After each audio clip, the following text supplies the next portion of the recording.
Assalamualaikum warahmatullahi wabarakatuh. Perkenalkan, saya Sesi Angelina, mahasiswa Universitas Terbuka, Prodi Ilmu Pemerintahan. Di sini saya akan menyelesaikan tugas kuliah saya, yaitu tugas kuliah Manajemen Pelayanan Publik. Saya mohon maaf yang sebesar-besarnya apabila ada kesalahan kata di penjelasan saya. Ini saya mohon maaf yang sebesar-besarnya. Terima kasih.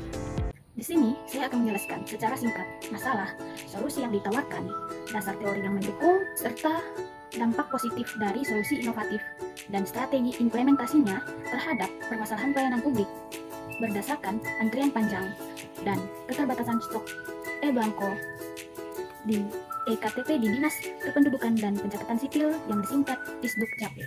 Pertama, masalah utamanya. Masalah utama yang dihadapi oleh Dinas Kependudukan Pencatatan Sipil adalah antrian panjang dan keterbatasan stok blanko eKTP. Dan panjang menyebabkan waktu tunggu yang lama, ketidaknyamanan, dan menurunnya kualitas pelayanan publik. Hal ini dipicu oleh proses manual dan volume pemohon yang tinggi.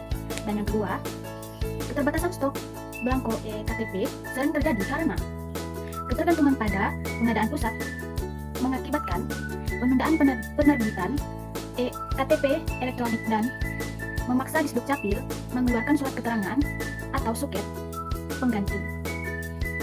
Solusi inovatif yang ditawarkan adalah mengimplementasikan sepenuhnya pelayanan digital atau e-service dan diverifikasi bentuk dokumen kependudukan. Yang pertama, pelayanan digital terpadu atau e-service. Ini ada 2 poin utamanya. Yang pertama, penerapan online yang memungkinkan pemohon mendaftar, memilih jadwal, dan mendapatkan nomor antrian secara online melalui aplikasi atau website. Terus poin yang kedua, penggunaan virtual asisten atau chatbot untuk memberikan informasi dan panduan awal, mengurangi beban kerja petugas. Solusi kedua adalah KTP digital atau identitas kependudukan digital yang disingkat IKD.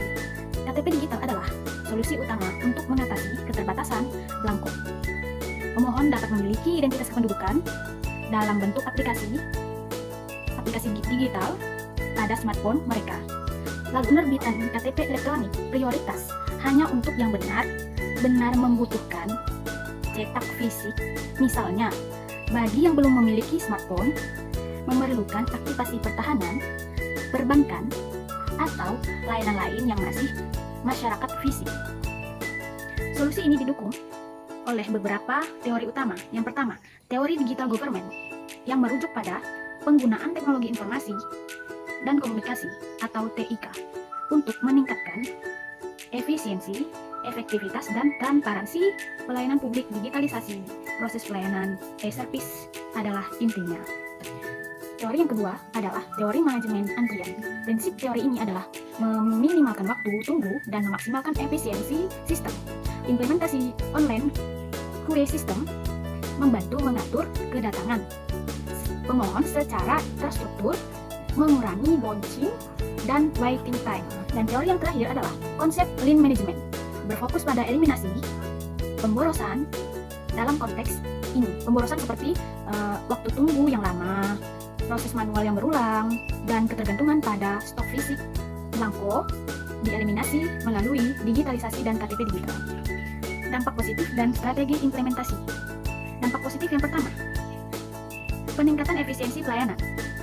Penjelasan singkat yang akan saya sampaikan adalah waktu tunggu pemohon berkurang drastis. Proses menjadi lebih cepat dan paperless. Dampak yang kedua, penghematan biaya. Ini mengurangi biaya pengadaan blanko fisik, distribusi, dan penyimpanan. Lalu dampak positif yang ketiga adalah peningkatan kepuasan masyarakat, yang mana pelayanan yang mudah diakses dari rumah lebih cepat dan transparan, meningkatkan citra dan kepercayaan publik terhadap Disdukcapil. Lalu dampak positif yang terakhir adanya pengurangan ketergantungan pusat atau adopsi KTP digital, memutus rantai ketergantungan dan pasokan blanko dari pemerintah pusat.